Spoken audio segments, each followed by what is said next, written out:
What's going on, everybody? Welcome back to another episode of Gaming with the Broscast, episode 162.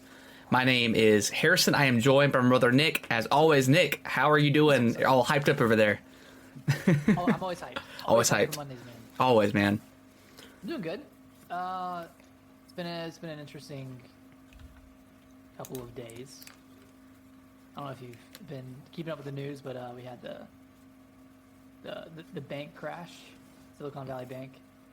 It completely crashed, and the FDIC had to step in, and essentially, like, there was a point where, like, people were just going to lose their money.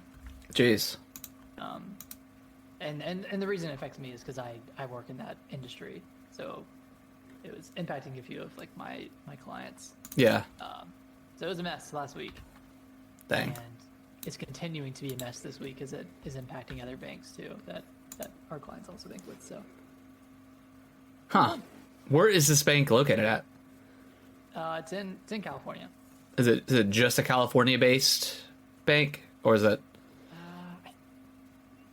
I want to say they have like other locations, but they're primarily geared towards like venture-backed Okay. companies and private equity firms and all that stuff. So Okay. yeah. Well, I have not been keeping up with that, but Apparently, it's like the worst banking crash since the financial crisis back in 2008. Jeez. Okay. Yeah. Wow. Okay. Interesting. Been kind of a shit show Yeah. for the past few days, but we'll see what happens. Did you have to work on the weekend because of that, or No, no? not really. Okay. I turned my computer off on Friday and I said, whatever happens this weekend happens this weekend. Yeah. And luckily, the government came out and said that everyone's money was probably going to be fine and they were going to be able to pull out their funds Probably gonna be fine. on Monday. No, they said that. They said like, oh, your money is like backed up and you're going to be okay. You'll be able to move your money out of your bank accounts on Monday, and of course everyone's trying to do that, so it's slowing down all the systems. Of course, yeah. Yeah. Oh, And then it's like a ripple effect where any similar banks, people are also pulling their money out. Yeah. Just out of precaution, and that's causing their cash flows to go down, which is just making it even worse. So yeah. That's the problem with that stuff. It's a snowball effect. yeah, it's like the ripple, like, hey, like you should. I pulled my money out. You should pull your money out just to be safe. And then So let's all put our money under our mattresses again, like the good old days. Oh man. yeah. But other than that, pretty good week. Okay. Good. Yeah, not bad. How you doing? Sweet. I'm doing pretty good. I'm feeling better versus last week. I ended up missing a day last week. Just a real bad cough. That could really continue on until about Friday, and I started feeling a lot better. Still got a little bit of a cough, but it's pretty much gone. He's back. Yeah, I'm back, baby. Yeah, you know. Other than that, we just another standard work week. It felt like, dude, my weeks always just fly by. Like I know. it's I don't know if it's because I'm working from home, or I mean that's probably the case, but it just flies by, which is great. Yeah, it's nice. We attempted again to go bowling at the same spot. Which, well, actually no, we tried to go to a different spot, but it's not necessarily my fault. Brittany got hung up at work on Saturday, so she got off a little bit later than intended. So we didn't get there until like around like 8:00, and by that time it was packed. And they have a thing called cosmic bowling, which is just like, for those that don't know, like they turn the lights off and everything's like glow in the dark. So they'd already been booked up for that. So we ended up going to the same bowling alley we went to my birthday last weekend, and we just did like arcade stuff. And we put our reservations in for bowling, but the time it was ready, it was like 10:30. So I was like, we'll just try again. Like, it's already late. We had all the kids out and stuff. Like, we were tired and stuff like that. So, but they still had a good time. We went to they have a pretty big arcade. So Just did a bunch of arcade games and stuff like that. So it was fun. Nice. It was fun. But yeah. You'll get it next week. Yeah, I don't think we're gonna try again next week, but we're just gonna keep it easy next week. But we'll take them eventually. I mean, we got all summer, so I'm not necessarily worried about it. But yeah, it was fun. Played some games here and there, but Nick, we gotta talk about this Last of Us. Should we talk about it? I mean, should we? I mean, we don't need to. Let's just stop here. Let's not even talk about the last episode. So yeah,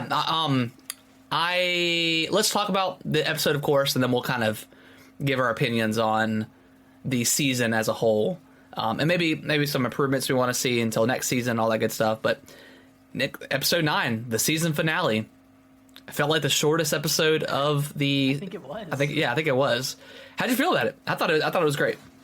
Yeah, I thought it was incredible. The opening scene with Ellie's mom was Yeah. really well done. Like that none of that was in the game, right? I don't think they ever brought up Ellie's parents again, and I don't think they ever gave a reason why she was immune, right?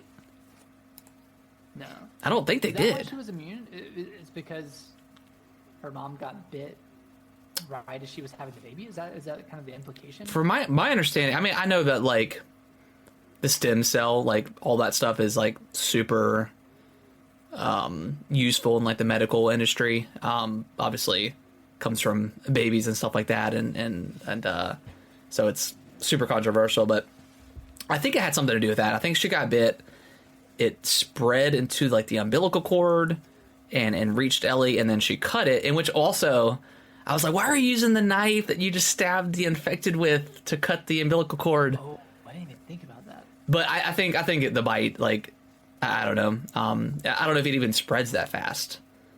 So I don't know. Maybe she used a knife. Maybe that was the real reason why, and had like her blood on there. Who knows? But that's the idea I got. That because like in the show it explains, and again, full spoilers for this whole episode and the entire season of the Last of Us. But yeah, that's my understanding, is that the cordyceps was in her the entire time, right? Like it was in her brain, but for whatever reason, it didn't cause her to transform. And it also, I guess, told whenever she got bit again that she had already had the cordyceps in her, right? Am I understanding that correct? That sounds right. Yeah, it's already in her system. Because Marlene said it was like in her brain, which I mean they said that in the game too, but Yeah, that's my understanding, is she had it the whole time, but for whatever reason, it didn't trigger her to transform and lose her mind. And maybe that had something to do with like the stem cells and the umbilical cord. They didn't really go that deep into it. yeah, but you could kind of infer Yeah. that's the reason for it. No, But yeah. that was cool. That was a great great context to the episode. I think it added a lot of weight to Ellie as a character. Yeah. Like going into this very intense episode, like it, and from there, like when it switches back to Joel and Ellie,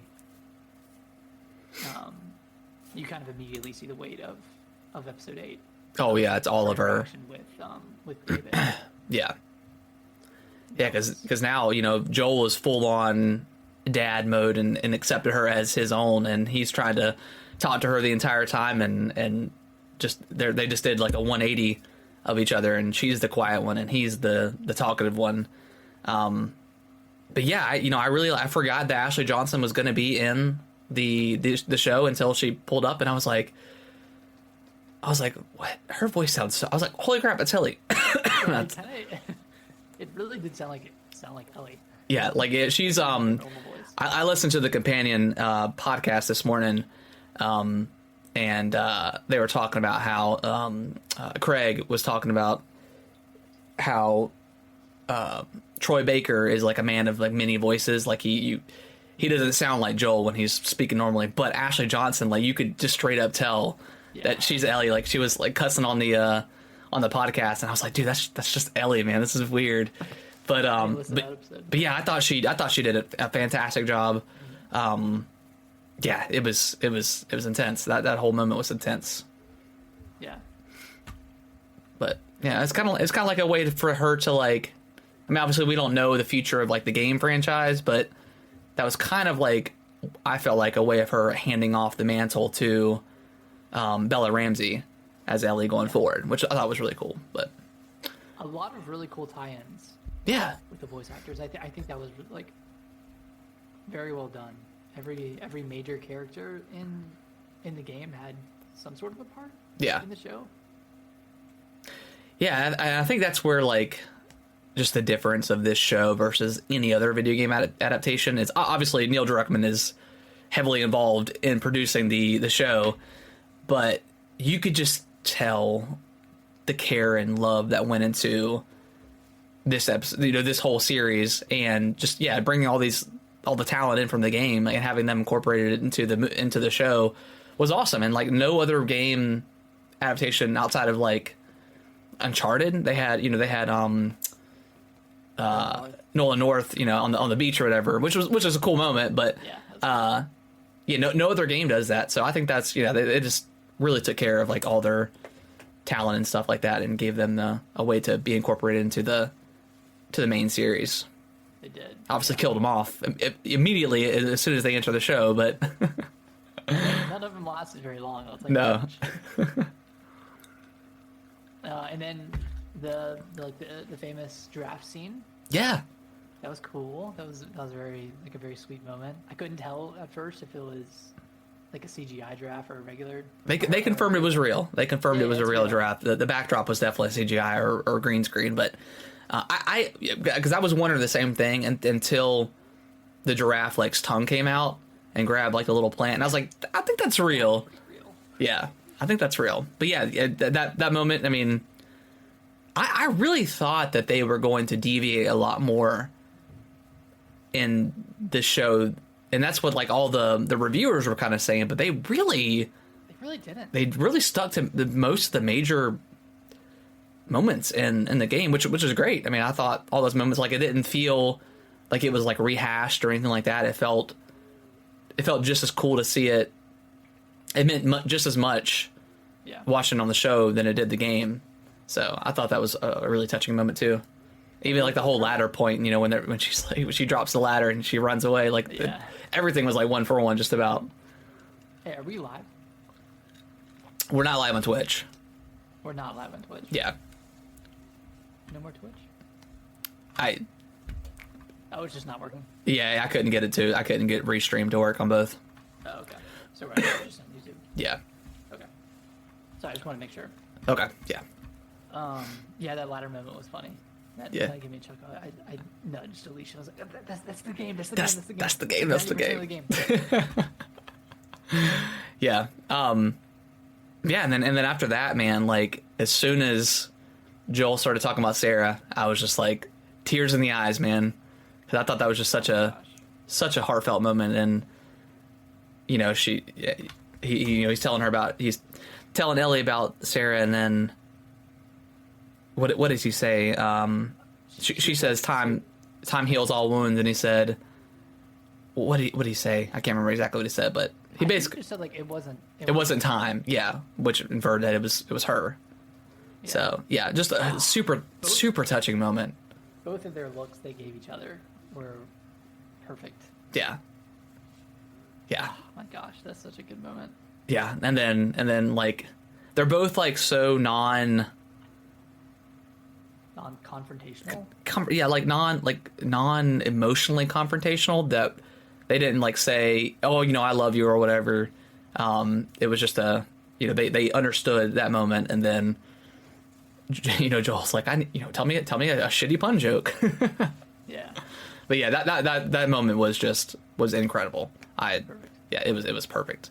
And I couldn't remember if they had something like that in the game or not. I don't think they did. But I could be misremembering. Yeah. I want to go back and play it. I did. I wish I would have played it as the show went on, but I just didn't have time to do that. But yeah, I think I might go back and play it at some point. Might pick up that PS5 version. Don't do it, Nate. Don't do it. Don't do it. I'd pick it up if it was like $30, man. Yeah, maybe I'll wait until it goes on sale. But Yeah. Yeah, But yeah. and then it goes to hell. They get Yeah. smoked, they get smoked out. Joel gets beat up, wakes up in the hospital, and Ellie's being prepped for surgery. Marlene comes in and tells him that they essentially have to kill Ellie to like extract the cordyceps or whatever. Yeah. so they can test it. And Yeah, it just kind of shows like Marlene, you get it. Like that's the whole conversation back, 10 years ago when this game first came out, and I'm sure a lot of people are having this conversation now. Was Joel right in his decision? And from like Marlene's perspective, it was kind of shitty. Like you promised, what was it, Anna? I think, the mom. You promised her to keep her alive, and then you don't because the better of mankind. And by this point, I mean it's been 20 years since the outbreak. I don't know if the world is going to be able to come back from where it's at. So even if they did find a cure, are they going to be able to mass produce it enough? Are people going to give up their, I don't know, the land they created or have now and go back to some sort of functioning society? Yeah. I don't think that's possible. And you don't even know if there's going to be a cure or not. Like it's not guaranteed. So, how do you mass produce it? How do you how do you send it out to people? How do you do any of that logistically? Yeah, because people aren't going to believe you. Like it's been 20 years. They'll think it's like a trap or something. So, but yeah, that moment where she tells him and he just snaps. And I, as a viewer, if like I was Marlene, I would be like, just kill him right now, just shoot him, and then be done with it, because he's not going to let it go. He's not going to let it lie. And they escort him down, and he turns on video game mode. My wife Brittany, she's like, this feels like a video game right now. He's just murdering everybody. She even like, as soon as he takes out the two Firefly guys in the stairwell. He like leans down and like checks the body and grabs the clips and stuff. She's like, that's straight out of like a video game. Yeah, straight out of like looting in that game. And I don't know if you knew this, but I learned this from the podcast, but the music that's playing in the background this entire time when he's storming the pediatric hall, whatever, is the same music that is being played when Joel is carrying Ellie out of the Firefly headquarters. It's just being used now as like that melancholy backdrop of him having to kill all these people. So I thought that was really cool. That's interesting. I also thought it was like kind of funny that they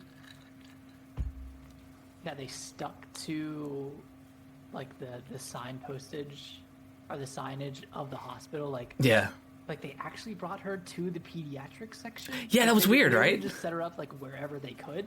It's like, no, she is a child. She is a child, and therefore all of our stuff down here. Yeah, that was odd. But whatever. I mean, I guess it makes sense. I get whatever. But yeah, that moment when like after he gets the gun and he's just stone faced, like he's just cold berserk, like no emotion. Like even the one guy that like puts his gun down, he's like, nah, takes him out. Just brutal. You kind of see it in the previous episode when he's like torturing those two people. Oh yeah.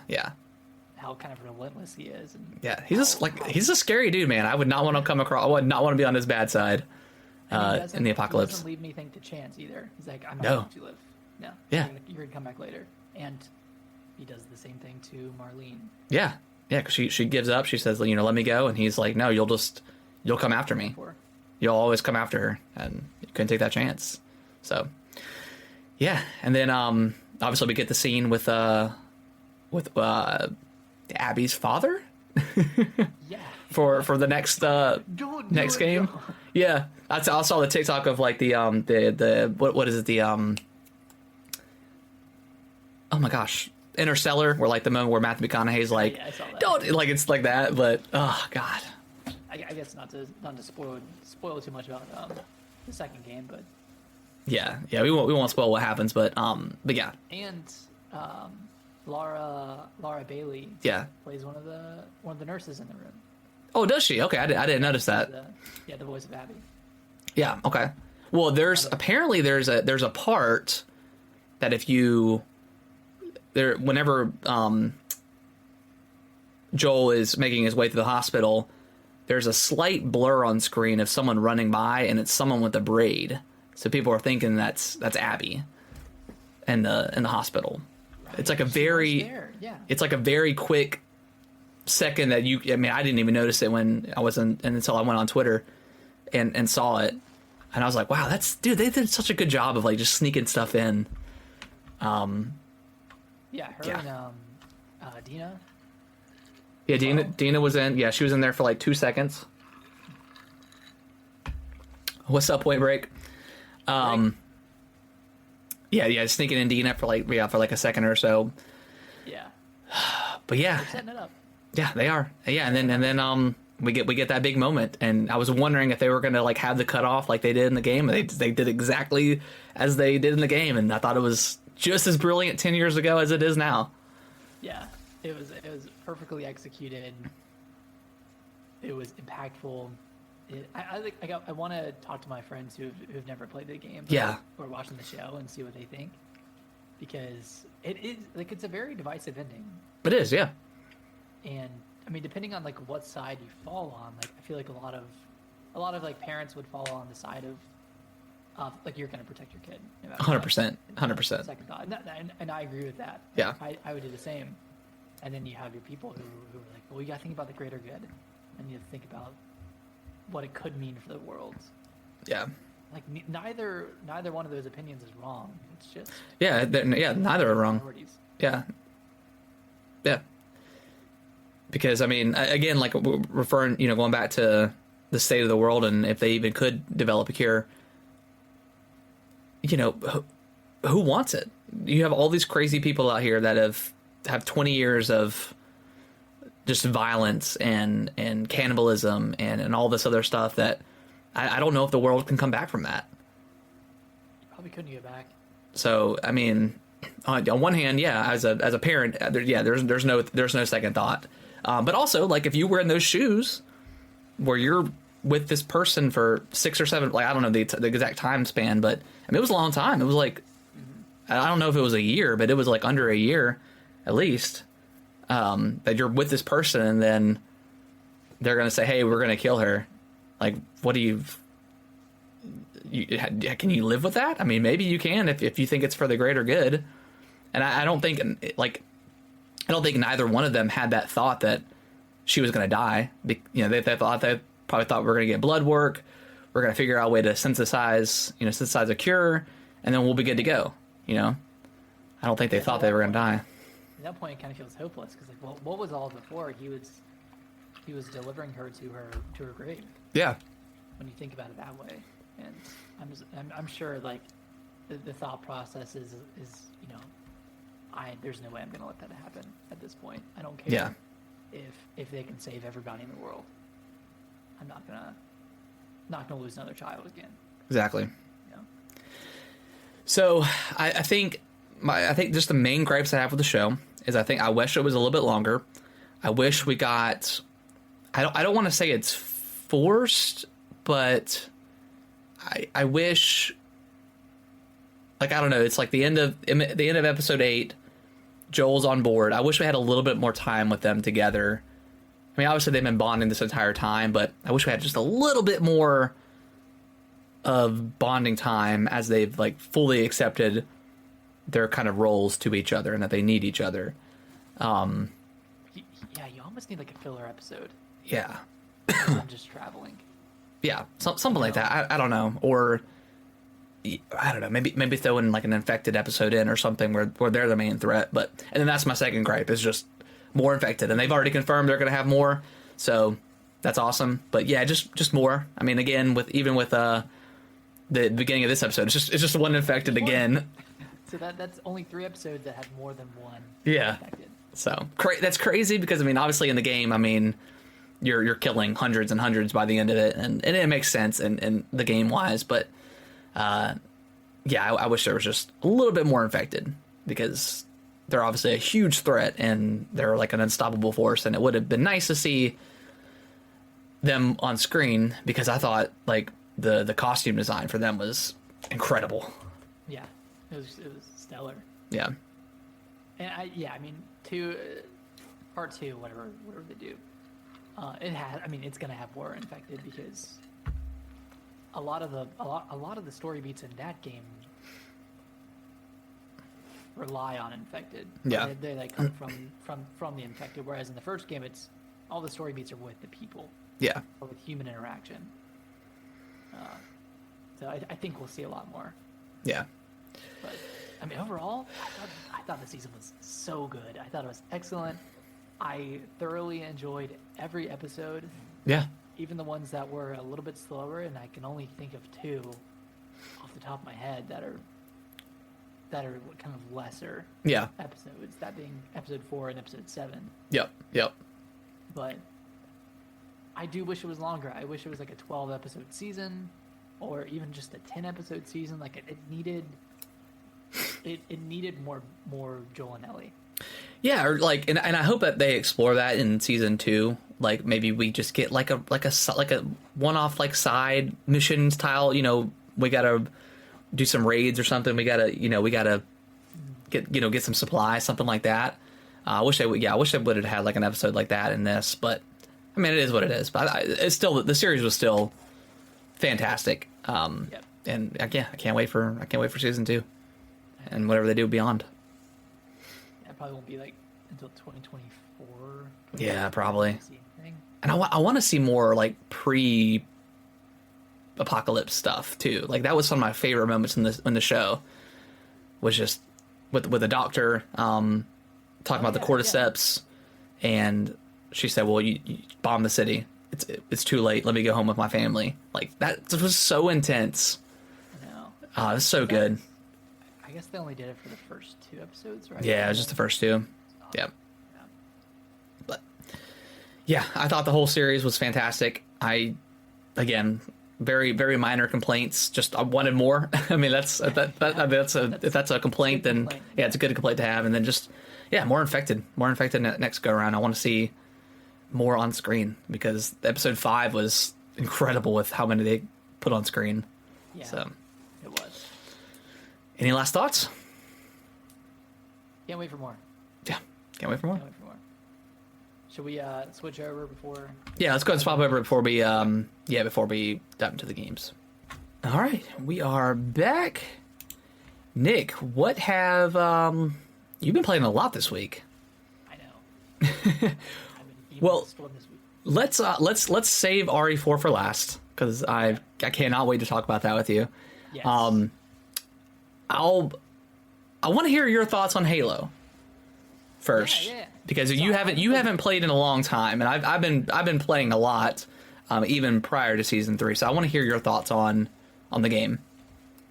Yeah, so I've only played a handful of matches, but I was able to play the 2 new arena maps, Okay. and I loved both of them. I thought both of them were fantastic. The game feels just as good as it did at like around launch, Yeah. and that's a really good thing because like we've talked about many times, they've perfected the gameplay. I didn't get a chance to use the new weapon, I don't think. I know the commando Yeah. is on the map with the floating platforms. I don't think It's there too. I think it's when you're running on the bottom tier underneath the platforms. That's not not outside, but underneath. I think it's somewhere in there. I can't quite remember, but it is there. But that weapon is on both of those maps. Okay. Yeah, it was mostly up top. Okay. Like in the middle. Yeah, I love that level, dude. Oh, it's so good. Great level. And I love the other one too, the sniper. You Yeah. can kind of pick that up and start picking people off across the map. And Mm-hmm. yeah, like I'm going to jump into it a lot more this week. Yeah. and play some of the Forge maps as well, and then jump into big team battle. Yep. But yeah, man, it feels good, dude. It's good, man. So I don't think they have the Forge maps in there yet. Like I didn't get to play the Office one, the shrunk down one. I think they'll probably release that, I guess, some point later on, because they have like the new featured playlist that's like associated with the little 10-tier battle pass. Did you get the new battle pass? I've not purchased it. Not okay. So I think they only shuffled the 2 maps, the 2 new ones on that one. And then if you go into like community playlist, they have like the other 4 Forge maps that were released prior to the season 3. So I don't think they've introduced any new Forge ones as far as I can tell. Have you played the 4? I played the 4 a while ago, and they're all pretty good. But these 2 new ones that are the 2 arena ones are fantastic.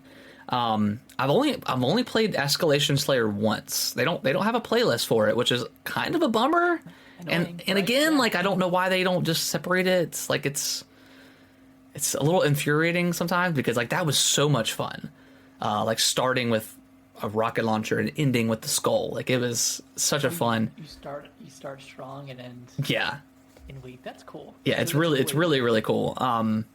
And you have you used the new Shroud pickup yet? I did use the new Shroud pickup. That one was awesome. Dude, the best thing because you can I didn't realize it at first, but you can launch it like the Oh, you can? yeah, like the you don't have to put it at your feet. You can launch it across the map. So my favorite thing to do was you get the gravity hammer and you launch it at people, especially if you're playing like King of the Hill or something like that.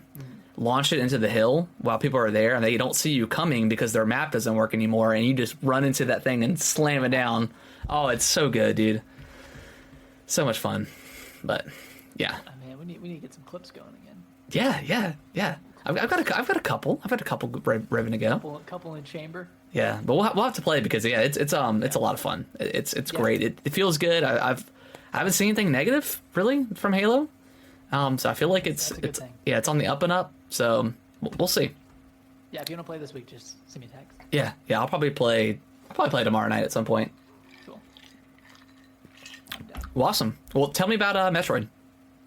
Yeah, so I replayed Metroid Fusion. Went through. It's a short game. You beat the whole game, Yeah, dude. What the hell? I still got to beat Prime. it's shorter than Dread. Okay. So, okay, my clear time's at 3.5 hours. Oh, geez. Okay, that's super short I then. think that's true. I think it took me longer than that because I played it in like a couple of sessions. It may not count like when you pause it to go into the map. Yeah, I don't think it does count it actually when you pause. I did a decent amount of that. Yeah, this game is really incredible. The save states really help with this game because some of the bosses are pretty hard, and then there's a couple of like annoyingly long run-ups to some of the bosses. Okay. And then there's a 2-parter last boss where you fight one, and then you have to go to another section and fight the final boss. And there's no saves in between that. So like when I that's a played bummer. it on the 3DS a few years ago, it was infuriating because the first fight was really difficult, Yeah. and then you're left with not a lot of time. It's like time based as well, so it's pretty hard. But the save states help out a lot. Okay. I'll But have this to remember game's that. it's like a horror game. Well, I was reading the I don't know the information about the game, and they worded it like it was like this horror game, which I mean, Dread is kind of like a horror game too. I mean, in a way with the Emmys. It's kind of similar because there's the SAX, which is the the X that has pretty much copied Samus, Yeah. and it's kind of stalking you throughout the game. Okay. And it can't show up at random, but there are specific periods where it shows up, and you just have to run away. Wow. And Okay. it's really, I mean, she's like really powerful, fully upgraded, and it gets pretty intense. Not gonna lie. Okay. Sweet. It's a great world building, a really great story, but it is very different from the other Metroid games because there's like a lot of exposition. Yeah. And a lot of story beats, and Samus actually talks or has like an inner monologue. Right. On, like, Okay. when she's riding up an elevator or something. That's cool. Yeah, it's a Well, it's on my list to play. I gotta finish so much stuff, So and you haven't finished Prime yet? dude, Wolong, man, it's taken over. No, you gotta finish Prime. I know. Yeah. He's done for. He's done. No, I'll beat it this week. I'm close. I'm close. You're close. Have you played any more since last week? I have not. Dang. I haven't been like I've been so busy on the weekends here recently that I just haven't had time to sit down and really like grind out a gaming session. But you have enough time for Wolong. Okay. yeah, it's fun, man. Different. I know it's different. It's different. Yeah, I guess let's talk about Wolong. So Yeah, last weekend I was a little bit salty on it. A little bit poo-poo on it. I was poo-pooed. That first boss was just kicking my ass, and I just the next day I played. I sat down. I was like, you know what? Let me just try again, and I did not go the aggressive route. I kind of just deflected, and I did it like 3 times in a row. And I was like, hey, I'm feeling good, and I did it again, and I did it, and then I died, and then like 2 tries later I beat it. And I got the because I got it like halfway down, because after you get it like halfway down on the second phase, like you'll get to use the ability. Yeah. But the first time I got it halfway down, I did not have that ability yet, or it wouldn't trigger for me, which was a little frustrating because I knew it would happen. But yeah, once I learned, I would like to fight that boss again now that I've like not mastered deflecting, but I'm a lot better at it. I'd be interested to see how I do, but. Yeah, I think I'm on like the 3rd or 4th area now. So I've beaten quite a few bosses, all different. The most recent one I beat was like the guy that has like the flame, like the fire abilities. I don't know if you've gotten that far. No, I've only just gotten past the second boss. Okay. So yeah, I'm at an area where he's a wizard, I guess, but he's called like. Not wizard of like the earth, but it's like something of like the earth, which is confusing because he throws fireballs. And I know like metal is supposed to be the counteract for earth in this game, but I was just throwing like water spells at it, and it was stopping his fire abilities. So it was weird. I didn't really understand that. Counter spells? I don't think I've gone. Well, not counter, like he does this move where he does like 3 waves of like a fire flame at you. Yeah. And if you're fast enough and you shoot the water spell at him, it'll stun him and he won't be able to use it. But I've used a different spell, like one of the metal spells, and it didn't do anything. So it made sense because it's fire versus water, but like he's called Earth Wizard or whatever. It's not a wizard, but he's Earth whatever. Oh, but he's not really an Earth. I don't know. It was really confusing, but I ended up beating him, and it was a really cool boss fight.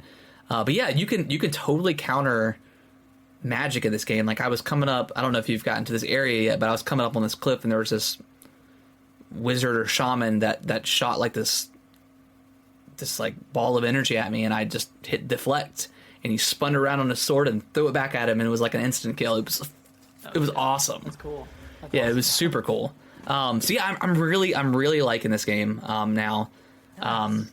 It's very much like a Dark Souls-esque game, but it's very, very compact. Like it's different like small areas you're going to where you can, where you're going through and then you're figuring out the final. You get to the final boss of the area, and then there's like a cutscene, and then it takes you to the new area. But within each area, there's different battle flags where you can rest. But then there's also these fortitude flags that you can find that you can increase your fortitude. That way, if you start out at like 0, the boss might end up being a 10 and you die and you go back to 5. But if you find the fortitude flags, you can get it all the way up to like 10 or something. I know that might be sounding a little confusing if you haven't played it, but it locks in your level so you don't lose anything, which is really cool. So you can't lose anything beyond that? Yeah. Yeah. Okay. Yeah, so you could. If you kill enough enemies before getting to the boss, and you're like at a 20, like I don't know, a 22, but your fortitude flag is set at 18, you can only lose 4 levels or 4 fortitude. Okay, because yeah, you were confused about that when you first started. Right? Yeah, Or, yeah. like, you kept losing, or kept going back down to 10 or something. I'm still confused about like why I gained so much fortitude when I went into the one boss fight, like with that same, and then it dropped me down, and then it slowly dropped me down. I'm still a little confused on why it like doubled my fortitude, but I don't know why I did that. But yeah, it just that encourages you to explore, and it's still like Dark Souls-esque where you're coming back onto your your old areas and like kicking down ladders and stuff like that. So all that's still in there. It's just a lot smaller of an experience. It's a lot smaller than even Dark Souls like 3. The maps just aren't as big, but it's also kind of refreshing because you can just do your thing, get in there, and you can kind of get through an area in 10 minutes, right? Like it's pretty quick. Yeah, it's pretty quick. I mean, it encourages you to obviously kill enemies and explore and find the fortitude flags. I don't know if they're actually called that, but that way it makes the boss fight a little bit easier going into it. But yeah, I mean, all the boss fights are pretty unique so far. So yeah, I'm liking it. Have any of them been harder than the first boss? I have not. They have not been hard, and that's still my gripe with the game, and not necessarily because it's a hard boss. It's just I think it's a little bit too much. Like I understand that the boss is perfect to learn that you have to deflect in order to do anything in this game, but again, someone who maybe doesn't play Souls games like we do, and we're kind of used to like these really hard bosses and just just fighting him over and over again until you get it. The average player or someone who's new to this genre, I think it's just going to bounce off super quick, and I think that's a mistake, especially with it being on Game Pass and it's essentially free to play.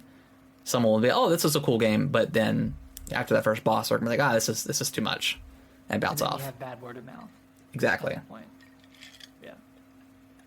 So Harrison, do you think this is gonna make you better at Sekiro?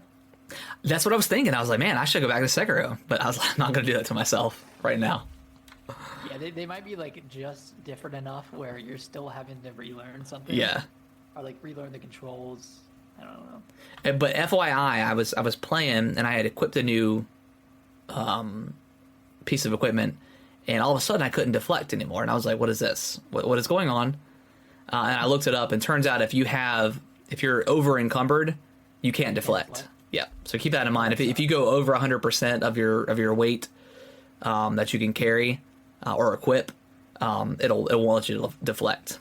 I was like, what? I was like, why am I all of a sudden really bad at this game? Like I'm sitting here deflecting, and then I was noticing that he's just rolling, but he's not fat rolling. He's just rolling, but not deflecting. And I was like, okay, let me switch that up.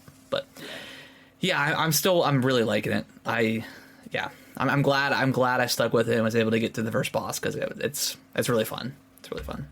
Yeah, it's a great time. I ended up beating the first boss with the slower weapon. I don't know which one you ended up going with, but I know you said you tried that one and you didn't like it. Yeah, I think I stuck out with a sword, but now that I've beaten that first boss, I have like these 2 halberds, like these 2 it's like a dual handed weapon. Mm-hmm. So I've got that now, and that's been working out really well. But yeah, it's I like it. I like it a lot. Yeah, need to jump into it more this week. Once I get off of my little Resident Evil kick that I'm in right now. Hey man, there's nothing wrong with that. Yeah, but before we jump into the Resident Evil 4 demo, I jumped into Village, checked out the third-person mode. Okay. And got through the area like where you meet up with everybody, and then the house burns down. Remember that area? Oh yeah. Okay, yeah. Yep. Okay. So yeah, I got through that, and I was like, wait, there's a DLC. What am I doing? So I jumped out and I started that. Oh, you started the Shadow of Rose DLC? Yeah, I started the Shadow of Rose. You didn't pay for it, right? Because I have it. No, I didn't pay for it. Okay, cool. It came, yeah, it was like, when I went to re-download Village, it automatically downloaded the Okay, DLC. Okay, yeah, because I had bought it, so it should have given it to you as well. Okay, Nice. Sweet. Yeah, I'm like 30 to 40 minutes in. I just got a gun. Okay. So you're almost done with it then. It's only like 2 hours. Really? It's really that short? It's super short. Well, I mean, once have you gotten out of the castle yet? No. Okay. Yeah, you're probably about an hour and a half away then. It's really short. So what is it? The castle and then the house? The house, yep. That's it. That's it? Yep. And then there's a third area, but I'm not gonna spoil it for you. Okay. But it's not like a big area at all. It's just, yeah. Yeah, I remember you telling me that the house is scarier than Beneviento in the main game. Is that true? No, it's not as scary. Really? Because aren't there the things that only move when you move or when you turn away, something like that? There is that part. I forgot about that part. That part is freaky. That part is pretty scary. There's two sections to the house of Bienvento. You have like the main one that you're used to, and then like you go into like a weird like dreamlike state. Okay. Where you don't have your weapons anymore, and you have to like traverse through the environment. And yeah, there's like enemies that can like insta kill you, but it's not like bullshit insta kill. It's like more of just sneaking around and getting away from them. Cool. But yeah, it's pretty solid as a DLC. It's not like fantastic or anything, but I think it's worth picking up. It's like on par with all the other Resident Evil DLCs. Like they're good. Yeah, they're good. They're missable. They're certainly missable. Like you don't need them, but it does add some good context to the game, to the story. So Nice. I think it's worth it. The only other thing I played, and I'll wait to talk about it until after we finish talking about the demo, but I did boot up OG Resident Evil 4. Ooh. And played through a little bit of that. So Okay, you're a Resident Evil man this week. Gosh. I know. Doing the Lord's work over here. God, yeah. So yeah, let's dive into so obviously we got the Capcom Spotlight that happened last week, and they shadow dropped the demo, which we were almost 100% sure that they would, and they did, and we both played through it. I mean, it's pretty short, just the intro of the original game. Yeah, Until the Bell. And it's gorgeous. Dude, I was so happy playing it. Ah, man. Yeah, dude. Like everything about that demo was just pure nostalgia, but like just wowed. I was just wowed the entire time I was playing it. Yeah. Like, oh my god, this looks so good. Oh, they did this differently. They did this Yep. differently. This is so much better now. Like, I'm glad they, changed this part of it. Like, Yeah. Oh, it's like, yeah, even from like the very beginning, like it's just way darker, Mhm. way more atmospheric. Oh my god, yeah. Way more like wooded. Like it feels like you're in the woods, whereas Yeah. in the original it's like, we're in like a backyard in North Carolina. Yeah, exactly. So yeah, I mean, like the whole intro part is just super atmospheric. It's gross. You just feel like this world smells really bad. Yeah. The dog is just straight up dead this time. There's no saving the dog at the very beginning like there was in the other one. I have a feeling there's going to be a dog. There probably will be. Yeah, I feel like that section may be a little bit longer anyways. I feel like that was like a little bit of a snippet maybe. Yeah, 'cause, like in the original it's a bit longer. Yeah, a little bit. Yeah, a little bit longer. A little bit. But yeah, you get to the village and oh my god, is it 1,000 times more just crazy and intense. More populated too. It feels like there's more enemies. Yeah, as soon as you trigger like the enemies that come after you, it's like every time I turned around there was like 7 in front of my face. I was like, oh my god, like what? How are you supposed to beat this? And then if you don't go into the house and trigger the cutscene, eventually the Chainsaw Man will come out, and he is just as terrifying, as more terrifying. Yeah. Than he is in the original. Oh my god, just these creepy eyeballs like protruding from beady eyes. The sack or whatever. It's terrifying. Yeah, and then he'll cut the other villagers in half on the way to you. Yeah. Like, it's a pretty gruesome dismemberment system that they have in this game. Like, yeah. There's a point where I got hit by a villager, like one of the what are they called? Ganados? Ganados, yeah, something like that. Is that right? It's almost correct if it's not right. Got hit by one of the enemies, right? And Leon kind of like staggers and goes back a little bit. Yeah. And the chainsaw like comes right over my head and misses me, but it Oh my God. chops the other guy in half. And I was like, holy shit! Like this game is crazy. Were you able to deflect the chainsaw? Yes. Okay, I was not able to do that. Well, I didn't really try. I think I had it come up for me one time, and I missed and got impaled. Because I think I only died twice in my run, but and I died all in the same spot, like where if you were to go when you're going to the village, if you go straight up to the right, where the chainsaw guy will come through if you don't trigger the cutscene of that long kind of little trail, like that's where I would run up to and then just shoot. Spot. Yeah, because I'd be shooting, there'd be like 10 guys running up toward me, and then I would forget about the right side, and I would get attacked. So what was your strategy in the original game? Did you go to the house on the left and camp out there, and then go to the next house over? Yeah. To get the shotgun. Yeah, that's what I would do. Yeah, I would always, because I feel like in the original game, if you were to jump into because I don't know if that window was already broken, because you could jump into that house without triggering anything, collect ammo, and then start the fight. But as soon as you jump into that window, it triggers the enemies to come. They hear it, and they open up that door, and like 5 walk in. I'm like, oh my God! And then you like run out. That's the first thing I did. Is I killed the woman to the left, because that was like an easy sneak kill.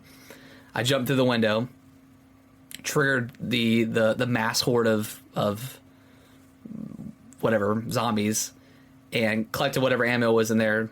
7 ran in. I freaked out. I jumped out the window again, cut back to the left, found where the door was, and then triggered the chainsaw man. And like, oh my gosh, it's terrifying, him like ripping through the door. And then you run upstairs, get the shotgun, and then I jumped out the window and kind of stood there for a little bit and realized that, hey, this chainsaw guy has got like way more health than he does in the original. And I was like, all right, let me jump down. And then that's when I ran up the trail, and I killed a few enemies, and then he was just slashing all the way through and eventually got to me the first time. So. Yeah, I picked up that extra shotgun ammo that's upstairs, like if you walk all the way to the bed at the end. Uh-huh. So that gave me a little bit more firepower, because I always try to hold out as long as I can on the roof. Yeah. And then by the time I jump down, it's pretty close to the bell ringing. Yeah. That's like kind of always been my strategy, even in the original game. Were you able to get into like the chest that's got like the key to it? Mm-hmm. Are you, I don't know okay. if you can in the demo. Yeah, I didn't think so, but I think that's like one of those things you go back to. okay. Oh yeah, you're probably right. Yeah, you go back to, because there is a spot too where it's like clearly you need Ashley to jump up into. Mm-hmm. But yeah, it's I did the secret thing where if you remove all of your weapons and items before entering the village, if you go straight, go to the right, go up that hill, and then keep going to where like you can trigger the chainsaw guy, there's an area that opens up, and you can go down this ladder, and you get the TMP, and you get a bunch of ammo. And when you go down there, like, you pretty much spend the rest of the time down there. okay. Like when I was down there, the chainsaw guy didn't come down, but a bunch of enemies did. And I was Okay. just mowing them down. Just put him down. That's awesome. But then you start with it when you do your next playthrough.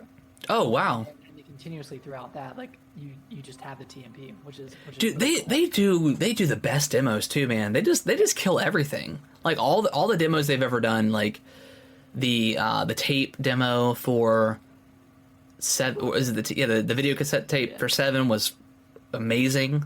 And the Korean demo, was that a separate demo for 7? There was the 2, first yeah. hour, I think the opening hour. yeah, there was 2. And then I think 8 was pretty standard. Like that one, there wasn't anything super fancy about that one. That was in the castle, right? No, you started out in the village. Like it was like the very beginning of the game. Oh. But it doesn't. I think as soon as you get to. Oh, there was a separate demo. Yeah, as soon as you. PlayStation people. Yeah, that's right. So yeah, they man, yeah, I gotta go back and play it then. I didn't realize you could continue with the TMP. Yeah, and I think it's an upgraded TMP too. Nice. So it does some additional firepower. A little additional damage. Yeah, but like all the quality of life stuff that they've added, and then just being able to deflect, being able to like pretty much parry enemies is really awesome. Being able to deflect the chainsaw, the fact that Leon still has his cheesy moves with the spin kick. Yeah. And then what's the one where like he pulls him over his head and goes backwards? Oh, like the suplex? Suplex. Yeah. The suplex is still in there. Like all the Yeah. super cheesy stuff from Resident Evil 4 is in there, and it's not weird. Yeah. It's not like out of place. It's just man, perfectly done. That's awesome. I'm so excited. Yeah, it's fantastic. And then, of course, he says the line at the very end too. Hey, where's everybody going? Bingo? Oh. Dude, I cannot wait, man. This. Yeah. We're gonna have to include remakes in our game of the year discussion for sure with Dead Space and Resident Evil and Metroid. So yeah, it's gonna be crazy. I cannot wait for Resident Evil. Yeah, it's gonna be awesome. But yeah, so I went back and I replayed the opening section of Resident Evil 4. Yeah. OG on the Switch, and so I don't know if the original one is harder or if it's easier, but it is way different because everyone's a little bit slower. They are they are slower. Yeah, but you can't move when you shoot. Yeah. So it's like a give and take where like in the new version, Leon is much faster, much more versatile, much more nimble, and everyone else is faster as well. So like it kind of like ramps up the intensity beyond what was in the original. But playing through the original, it's still intense. Yeah.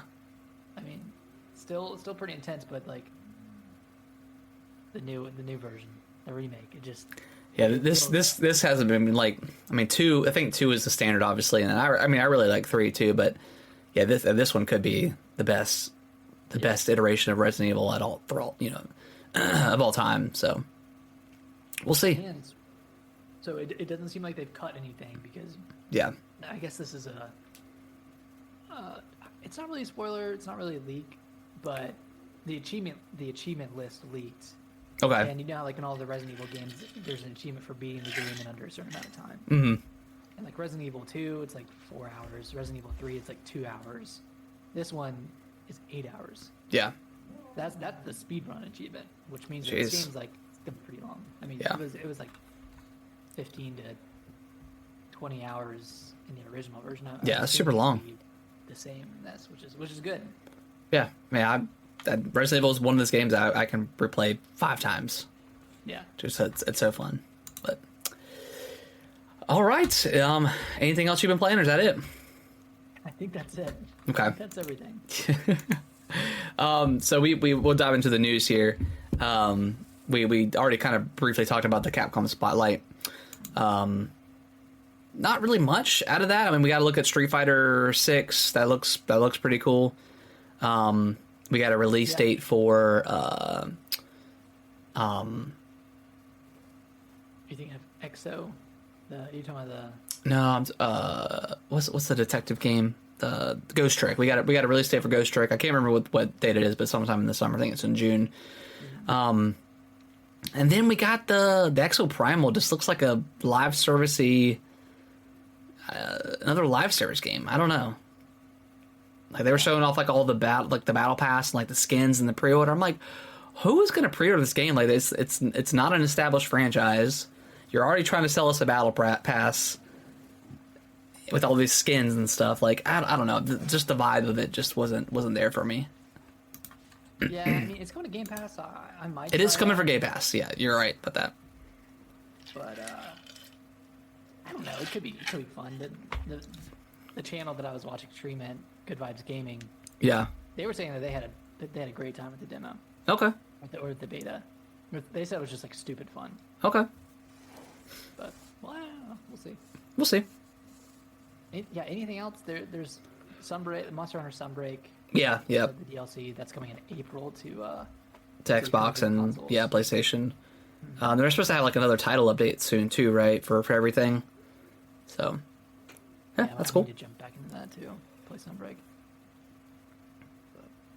Yeah, other than that, there wasn't really much else. Yeah. We got a release date for Starfield, September 6th, 2023. we got a release date. We got a direct coming, June 11th. Which I love the fact that Xbox just straight up stole the direct naming. That's awesome. Yeah, but did they just call it a Starfield Direct? Yeah. Well, and then their previous one was it was like a developer direct. So whatever, man. I think that name is great. Yeah. Direct is it's a great name. Yeah, it's easy to understand like what they're doing. But yeah, I think that's great. I think that's perfect timing. It's far away enough from Zelda that I will be interested in diving into. Yeah, it's also far away from Final Fantasy 16, which is another big title coming in June, I think. People weren't happy that it was getting, because everyone said it got delayed, which I guess if you're going back to the showcase last year where they said everything showing off will be within a year, sure. That would put it at June. Sure. That's like the latest. But the fact that Starfield wasn't in the January showcase, that already just told me that it's not going to be coming in the first 6 months. Mm-hmm.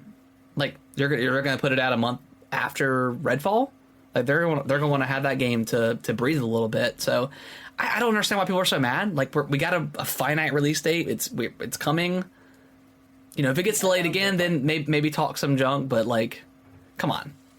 There's so much other stuff to play. Like, not just Xbox games. There's so much to play that I'm happy. If you own multiple platforms, then you're good. Yeah, if you own a Switch and an Xbox, you have so much to play. There's so much. If you own a PlayStation, that's even more. You know, it's like yeah. There's a lot, man. I'm fine with that. I'm not chomping at the bit for Starfield or anything, but yeah. I mean, I'm excited for it, but like I can wait. Yeah, I need to see more for sure. I definitely need to see more because I'm not really hyped up at all for it. Yeah. But yeah, I'm excited. We got a release date for it. So what else can you want? And we're getting a direct. Yeah, and we're getting a direct. Just gonna go into a deep dive into the game. The next couple stories kind of bounce off of each other, but Xbox announced that it won't be at the E3 show floor, which I think we kind of already knew that, right? They already said that they weren't going to be part of E3, but they will be co-streaming it, the digital event, which June 11th is the Starfield Direct. So I don't know if that's going to be their only thing or if they're going to have something else alongside E3's digital stuff, because they have that theater that's right beside it that they own, so they could always do something there. Something else too. Yeah, I think so. I hope so. I don't think they can go like this E3 season without something else other than Starfield. Because what else do they have? What else is coming out? What else do they? Yeah, they got to show off like I don't know, Avowed, Forza, Fable. Man, I would love to see some Fable, Gears, something. Hellblade seems like Hellblade. Out. I don't know if you watched like their developer update. No, what you said it's a way out. It seems like a way out because Jeez. They said like they didn't get to do their trip to, I think it takes place, or it's like mapped after New Zealand or something. I think it's New Zealand. Okay. But they didn't get to do their mapping trip out to New Zealand until after COVID. Okay. Which implies that they're not even like mapping out the geography of the game until 2022. Jeez. Okay. Which, yeah, I don't know. I could see this being a late 2024 game. Yeah, I mean, I'm fine. Like, I'm fine with waiting. I would prefer it just to be good and solid, and you know, like the first one was fantastic. So, and this one looks insanely good. So, it's taking such a long time. It is, yeah. So weird. Like That's every Xbox game. Every Xbox studio is just taking forever. So who knows? And then the in-person event for E3 is obviously 13th through the 16th of June, where we still don't really know who's like the big platform holders that are going to be there. Like, we don't know. I mean, Ubisoft said they're going to be there, but we don't really know anybody else. So Ubisoft going to carry the show with Just Dance, and they said they have a lot of stuff to show. So we'll see. We'll see. They show Skull and Bones one more time. Nah, that game is dead. I think so. I mean, and it's a live service game. Like nobody wants that. Nobody, like, live service games are dead to me. I'm just done. Yeah, I mean, I haven't played a live service game Like they don't work. Like Destiny is like started it off and is the only one that's able to be really successful with it. Like a pure live. Like I don't know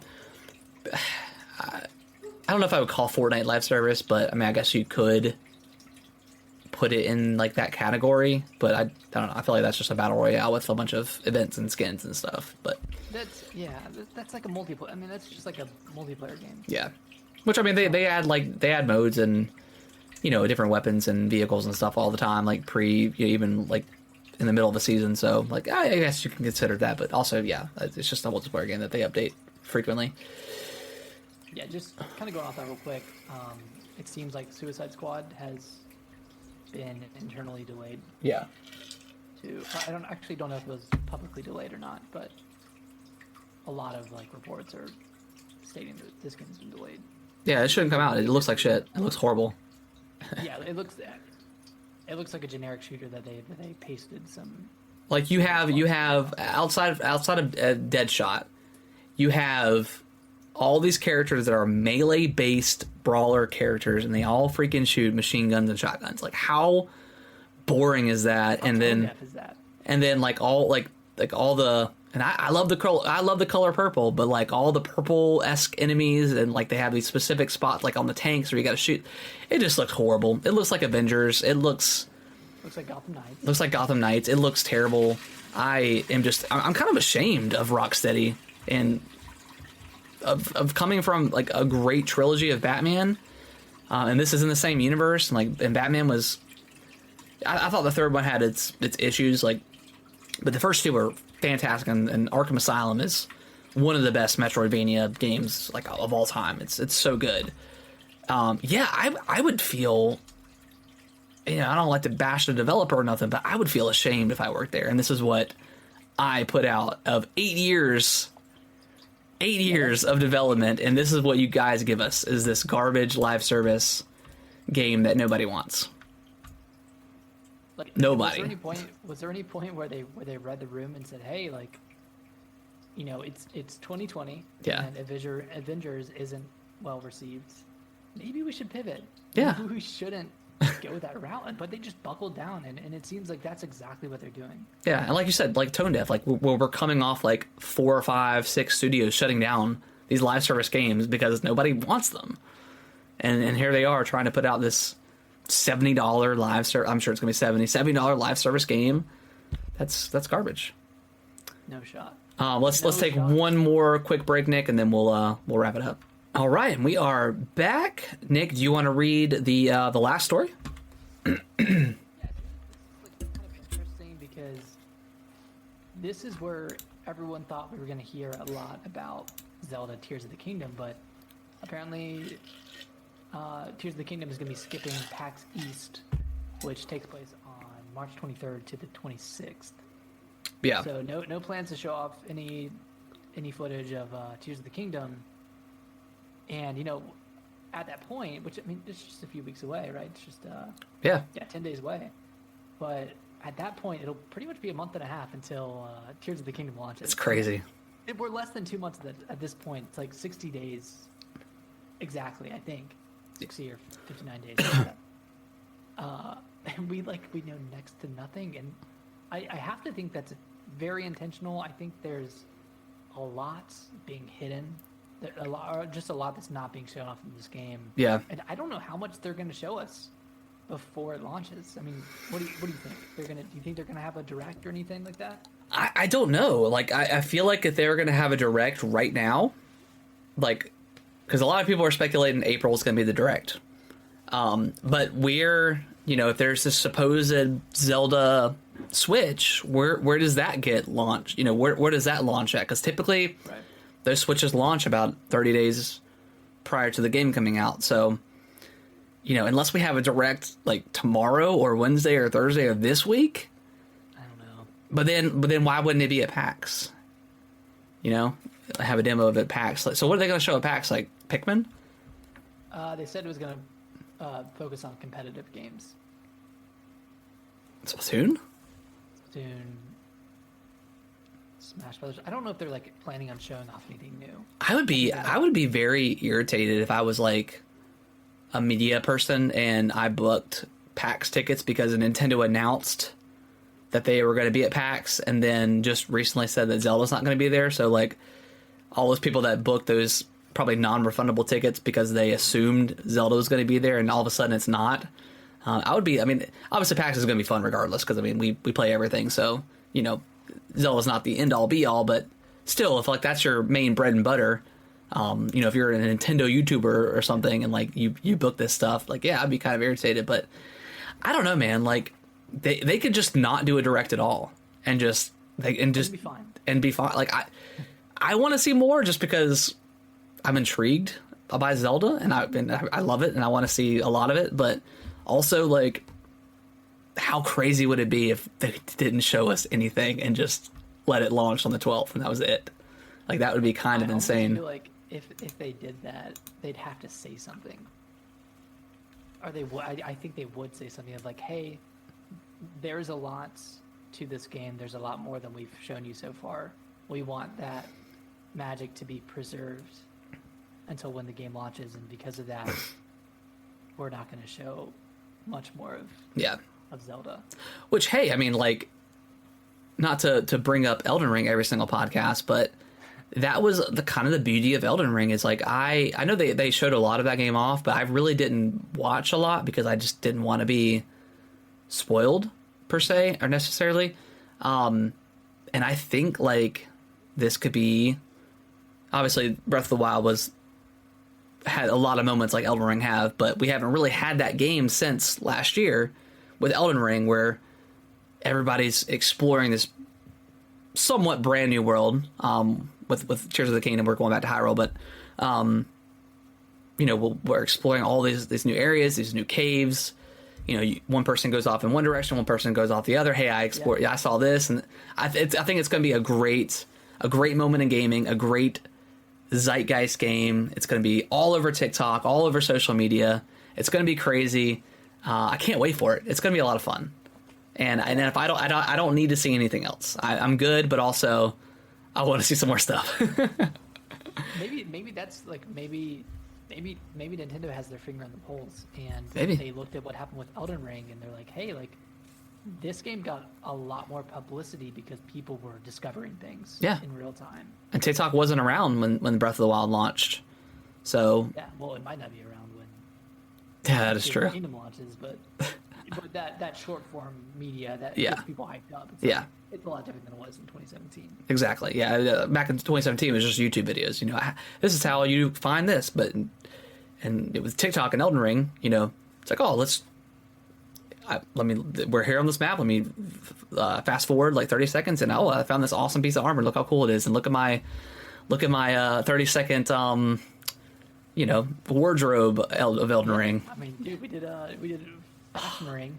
Yeah. That's fun. We just need it to come full circle, and we need that again, and we need some sort of middle of the night song to coincide with Zelda. Like Zelda needs its own like mainstream pop song. It does. I can't wait, man. Can't wait. But yeah, I don't know. To go back to your question, I don't know where they do it at. Like maybe April, like people are stating, and I think that's probably where it's going to happen, since it's not going to be at PAX. But then there lies the question of the Switch. Like, when would it? And it may not be real. Who knows? But I don't know.